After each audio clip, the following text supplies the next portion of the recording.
On the way to your destiny, God is going to ask you to do things that require great trust. You can't have extra mile obedience if you're not convinced that God is going to take care of you, that He has the favor, the blessings, the funds, the people, the confidence to get you to your purpose.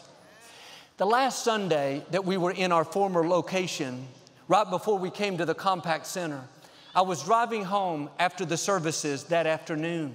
It was very emotional, pulling out of the parking lot for the last time. I'd spent my whole life at that location. As I was leaving there was a rainbow in the sky. Looked like it stretched from the old location to this place. It was like God was saying, I'm doing a new thing. I felt very grateful.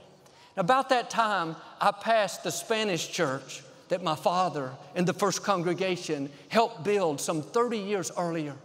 On their small marquee out front, it said, "Thank you, Lakewood, for giving us our building." Now, I wonder if I would be standing here if my father had not had extra mile obedience. Had he not done the right thing when it was hard? Had he not proven to God that he could trust Him? I don't know if I would be seeing the blessing and favor on my life. Where will your children be 30 years from now if you will have extra mile obedience? What kind of favor, good breaks, abundance will they see because you did the right thing when it was hard? You could have played it safe, not taken any risk, held on to the hurts, but like this widow, you said, God, I trust you. Doesn't make sense, but I'm going to do it even though I don't understand it. You had extra mile obedience. Get ready, you're going to see extra mile blessings. Blessings that not only catapult you ahead, but your children and grandchildren will be better off. They'll walk in favor and blessings because of you.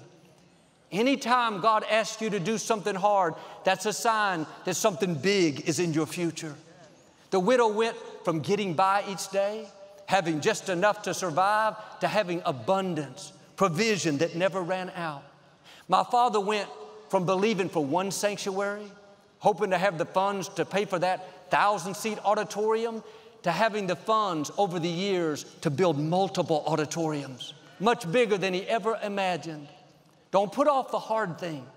God wouldn't be asking you to do it if He didn't have something much better in your future. But sometimes we let fear hold us back. What if I do it, Joel, and it doesn't work out? What if I make the prophet the meal and I starve? What if I give these funds and I can't build my sanctuary? David said, I was young and now I'm old and I've never once seen the righteous forsaken. God is not going to let you down. Don't let fear and doubt keep you from seeing the greatness of our God. He's going to ask you to do things that don't make sense. It's because faith has to do with your heart, not necessarily your mind. That's why the scripture says, lean not to your own understanding. If you can figure it out, make it work on paper, you've got it calculated how it can happen, then you don't need faith. But when you're like this widow, you calculate, I have enough flour for one meal. I've made bread my whole life. I'm concluded. We're limited. That's when faith has to kick in. God, if you want me to make the prophet a meal first, you want me to do something I don't understand, I trust you.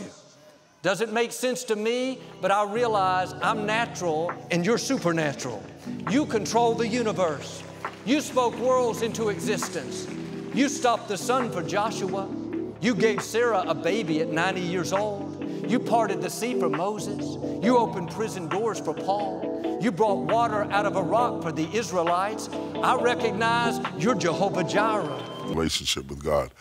The one thing that I know for sure is that He is for me. Yes.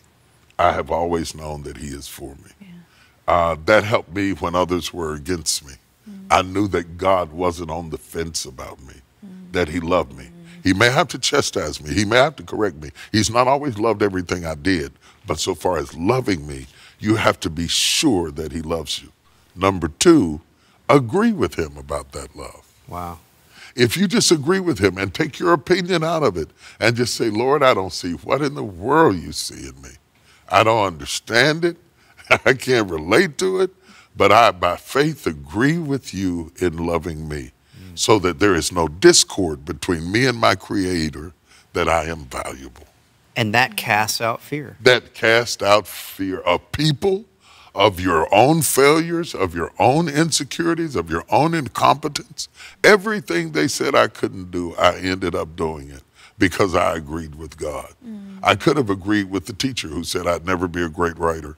She said, you write too colorful. You know, the sun dripped down beneath an alabaster sky and cascaded down into the leaves as they danced in the wind down into darkness. They were trying to teach me how to write like a journalist, succinct, just the facts, no color. So she X'd up all my papers and colored them all red and said, you'll never be a great writer. And I've had maybe 15 books on the New York bestsellers list.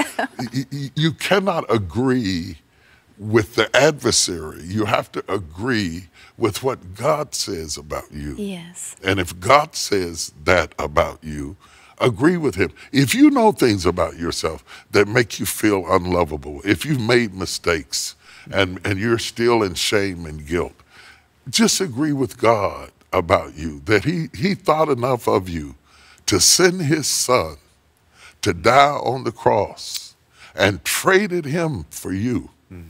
That he would get the judgment that you were worthy of so that you could get the life that you could never earn. That is the gospel. Lead him to the Lord. If you can understand that in your heart and in your spirit, I know what it is to walk in shame and guilt and grief and confusion about myself and feel so unworthy of his grace and mercy. But listen, friend, when God saw you and saw his son, he chose you. My goodness. And he offered up his only begotten son, that whosoever, that's got to be me and you, whosoever believeth on him shall not perish, but have everlasting life. Maybe in all the disruption of COVID-19, God has gotten your attention. That there's more to life than stuff. All the stuff is shaking. All the universities are shaking, the medical centers, everything's shaking. The only thing that's not shaking is God. Wow. I want to challenge you to build your faith on something that will not shake.